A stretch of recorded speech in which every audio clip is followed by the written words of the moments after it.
Olympics. Yeah. So tell me about Blitzed. What do you want to know? Well, first of all, when was the creation of amphetamines?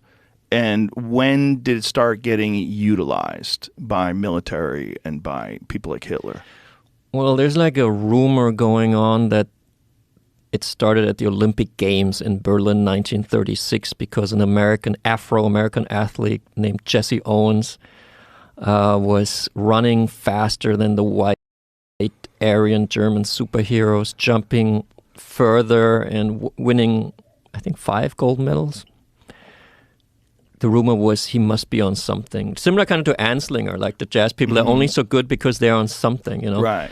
So there was like, was he on Benzedrine? Because Benzedrine was an American product that was already available. And it's basically speed. And there were no doping checks at these Olympics. I think they were the last Olympic Games without doping checks. Really? Know? Yeah.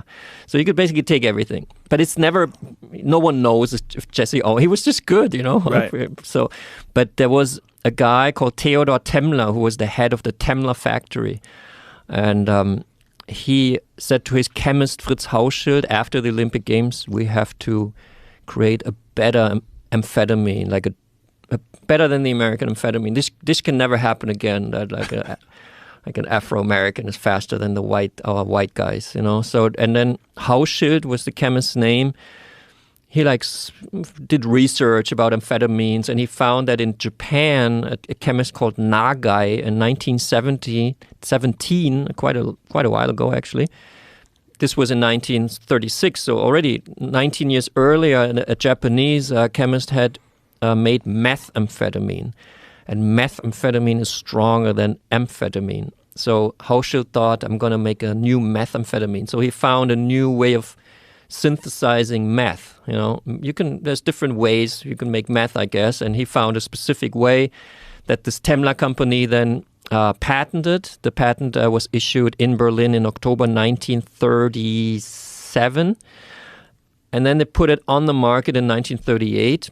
Methamphetamine became available. No one said it was like a drug or anything. It was just a new medicine. You didn't even need a prescription. You could just, like a child could go into a pharmacy and say, I want 10 packages of methamphetamine, and It was cheap also, and you got it.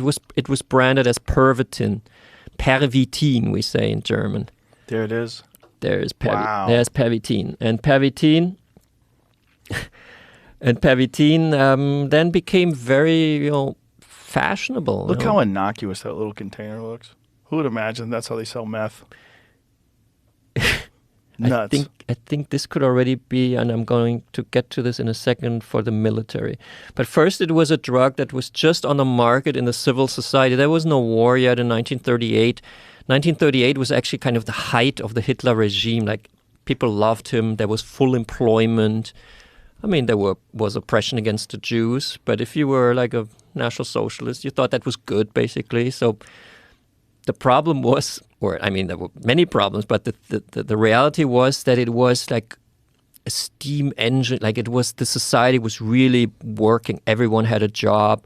Everyone was taking part. So that also it was basically a modern capitalist society. That also created a lot of stress. You also always have to compete. Like, you have to go from meeting to meeting. Like, the German economy was booming. So people loved meth. There was no coffee available because Germany didn't have like colonies like France where they couldn't bring in coffee. I don't even know if there was coffee. Probably you could get it maybe somewhere, but it was not a normal thing to like go into a cafe in the morning and have a coffee. So this methamphetamine became very popular. Like, workers used it in the factories. They could increase their output, and party people used it because it was also it boosted your ego. So it was you go into a meeting, an important meeting, you take a bit of meth before. So it wasn't stigmatized. It was they called it performance enhancing substance. So that's a neutral term. They made studies at universities showing that that is actually good against anything, also against depression, and it would increase your sexual drive. And it was like, people thought this is the greatest thing, basically. There was no studies being done yet on addiction, which obviously is a problem of meth. But also we have to understand that this meth that Temla produced is not the crystal meth that's being produced in a trailer somewhere, in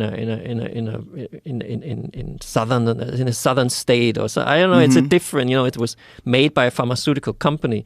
The way I found out about Pervitin was actually a funny story, because I didn't know anything about. No one knew anything about Nazis and drugs, as I said before. Like in 2010, I'm asking a friend of mine who's a DJ in Berlin. Alex is his name.